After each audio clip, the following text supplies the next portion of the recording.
That's right, this video is sponsored by Nikkei, and we're working with them this month to let you all know about the hottest crossover. Give me year, Yix. Nikkei and Chainsaw Give me Man ass. are working together for the blah blah. Gigguk likes Isekai. I am shocked. I want you to cast your mind back for a bit.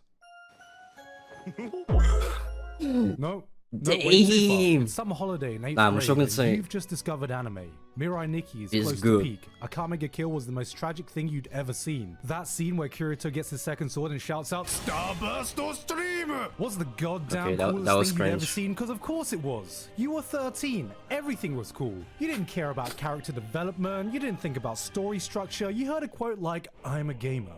Not because I don't have a life, but because..."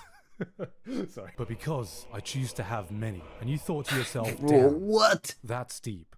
I'm a gamer. Were you cringe? Hell yeah, you I'm were. a But you know incel. what? What You the enjoyed fuck? yourself, and that's what's important. Even if you can look back and think, God, what was I thinking? But what happens when you find a show that stops trying to run away from that cringe? It embraces the cringe, distills the cringe, knuckles down and envelops you in the edge fest, high intensity, full-blown world of cringe you thought you'd grown past, and refuses to apologize about it. I need more power.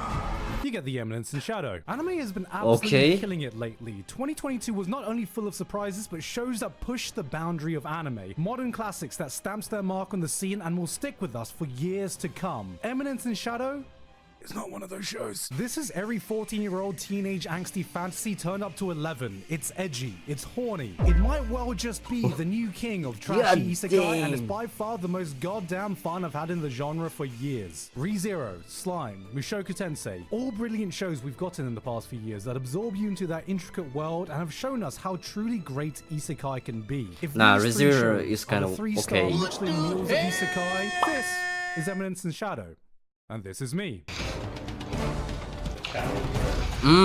But how did Eminence in Shadow get me That to shit is embrace good. the cringe? Gigguk, do you fantasize about getting hit by a truck? Is this another case of me having isekai brain rot? No, okay. Bro, he I looks haven't like forgotten Kirito. what good anime is. I still remember my best of 2022 anime list. I still remember Chainsaw Man. Speaking of which, Chainsaw Man itself is having a collaboration with today's sponsor, Nikkei. Cool. That's right, this video is sponsored by Nikkei, and we're working with them this month to let you all know about the hottest crossover Give me this year, as Yix. Nikkei and Chainsaw Give me Man are ass. working together for the first time. That's right, Chainsaw Man's most popular female characters are joining the Nikkei roster. Nikkei is an immersive sci-fi RPG featuring casual arcade shooter gameplay, and you can now recruit Power, Himeno, and most importantly, Makima to join your ultimate gun-wielding waifu team. The girls in God Tokyo damn. Division 4 have been seen in Nikkei's world through the Gatekeeper's dreams, which is very fitting, as Makima has crept into my dreams more than just a few times these last few months. What? Nikkei has given Makima, Power, and Himeno their own newly designed unique weapons that are different from the anime itself. Not only that, but during battle you'll be able to witness their elaborate skill cuts closely duplicated from Chainsaw Man, to a level never before seen in the game prior to this collaboration. That's not God all though, as damn. Nikkei itself now has a PC version available, so you can play on a larger screen for more immersive gameplay. as More well as immersive new adaptive gameplay. controls for a Sure, more man. traditional mouse and keyboard shooting experience. Of course, there's cross-platform support between PC and mobile for access to convenient idle gameplay, freeing up your phone to scroll through pictures of Makima while you play Nikkei. So, what are you waiting for? Head to the link in the description to download the game today to experience the Nikkei and Chainsaw Nah, bro, Man I gotta play collaboration it. in all its glory. Thank you to Nikkei for For sponsoring me educational today, purposes. And back to the video. I know what you're thinking, but look, it's been one whole year since my last isekai video on this channel, and the tax has to be paid. White girls have true crime, Gigguk has bullshit isekai, but contrary to popular belief, I don't just blindly recommend every trashy isekai that airs every season. And before you go, yo, that's cap, this is my face when I'm saying it. Look at this serious face. Do you see how deathly serious I am taking this? I would never mislead you on something like this. Cap. Oh my god. This is a show that won't go down as a classic of anime. It doesn't have a lot in common with the isekai greats like Mushoku Tensei. Eminence in Shadow is edgy, self-serving. You see what happens in it and it's like... Well, see, Damn. Mushoku Tensei is more like... The plot goes like this. Sid Kagano is a man obsessed with... But unfortunately, he gets hit by a truck and dies. Reborn in a fantasy world, he continues his pursuit of power. A secret organization. Nah, he's scary to looking ass. Bro,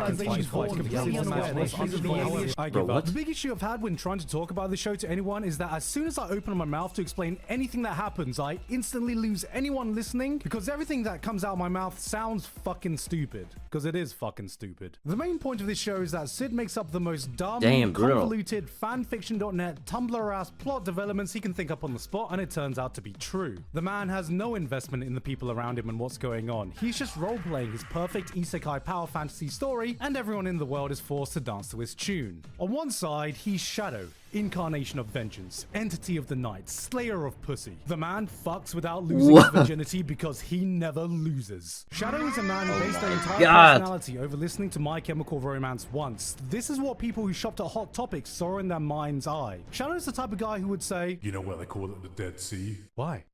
'Cause I killed it."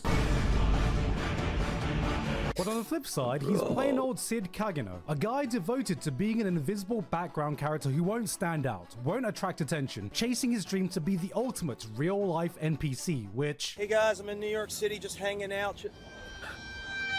Honestly, isn't that hard to do? Bro, that video was so funny. The funny. thing is, he will refuse to break character no matter what. And I really mean, no matter what. His sister gets kidnapped and tortured. His school is the target of a terrorist attack. There are classmates getting murdered around him left and right. And the first thing that goes through his mind is, alright boys, it's NPC time. How can I give myself the most pathetic death possible? As Shadow, he will literally commit to robbing a grand piano only to transport it to an underground cave so he can ominously play it with the lights beaming down for the ultimate edgelord. That kind of looks cool though.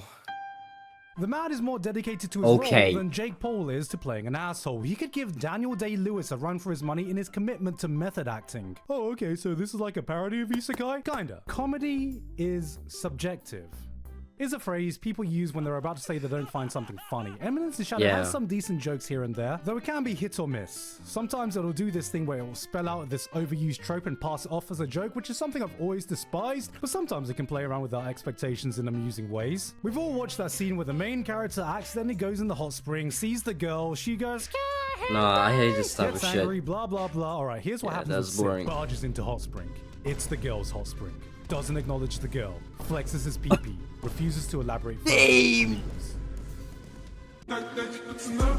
This is a show that is not afraid to play around with tropes we're familiar with and subvert our expectations to varying degrees of success. But what I found more impressive, and a hell of a lot more amusing, is how hard it commits to its own bullshit act. It makes fun of itself while doubling down, tripling down, quadrupling the fuck down on all the cheesy, cringe-ass moments we roll our eyes at in your typical trashy power fantasy isekai. Beyond being a straight-up parody, it's just entirely self-aware. You find yourself not taking the show too seriously, then end up being completely invested in all the dumb shit that ends up happening. They say that love and hate are two halves of the same coin, but Eminence in Shadow proves that the exact same thing is true with cringe and cool. Because what happens when you take all those cringe scenes that would only appeal to an edgy 13-year-old, rev up the stupidity to 100, does it somehow become cool again? This is what Eminence in Shadow asks, and I think there's one scene that encapsulates everything this show's about. So if you don't want to be spoiled for episode 5, just skip ahead. Sid has always been obsessed with becoming powerful.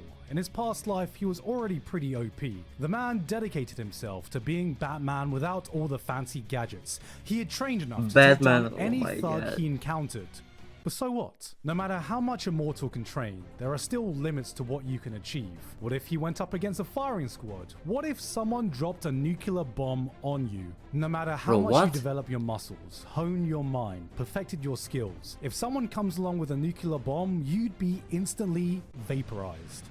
Or so he thought. Because, reincarnated in a new world, he refused to give up on his dream. There was still a height he had yet to attain. So, after years upon years of training, he arrived at but a single solution.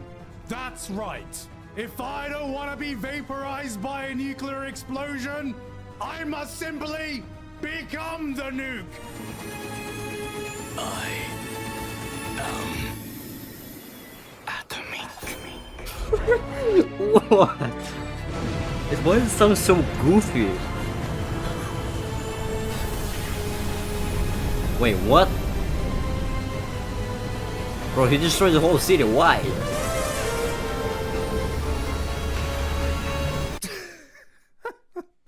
Just... Yeah. just watch? What is this? Why did he say atomic and Times New Roman?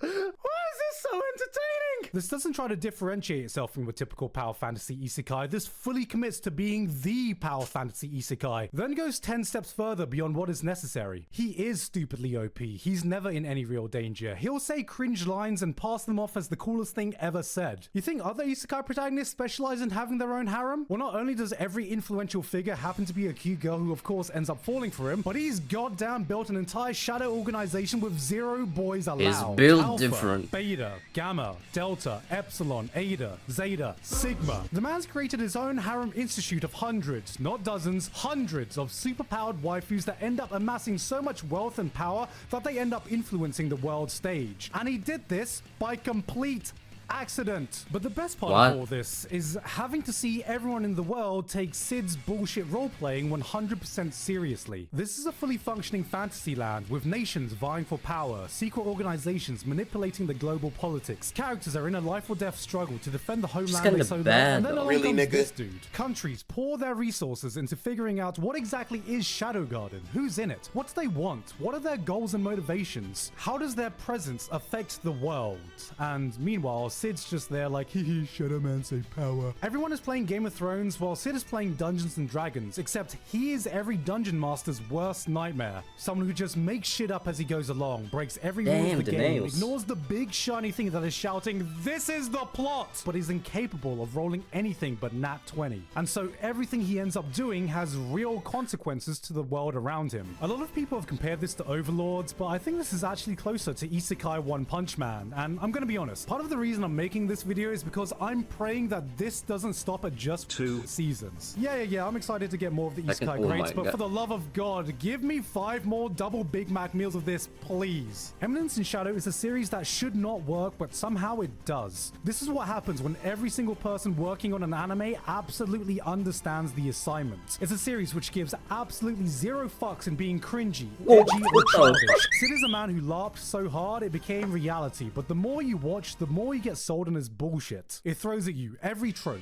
every cliche, every eye-rolling corny line you've ever heard in your life, and you end up eating that shit up like it's the first time you've ever seen an anime. This is what happens when you reach the peak of trashy, entertaining isekai, and I don't know what more it can do to reach even greater heights. I don't want to be the last boss. I want to be the one in the story who operates from the shadows. Batman. The Eminence in Shadow. Okay, now it's perfect. Yeah, that's kind of cool though. Hey guys. What the fuck was that? Hey guys, hope you enjoyed that video. Thank you very much this month to Alpha Sigma, Author Curtis Alpha XC, Sigma? Basil, Who is that? Functional Degenerate, Flabberwocky, Ivido. Okay, that was good. I gotta watch that.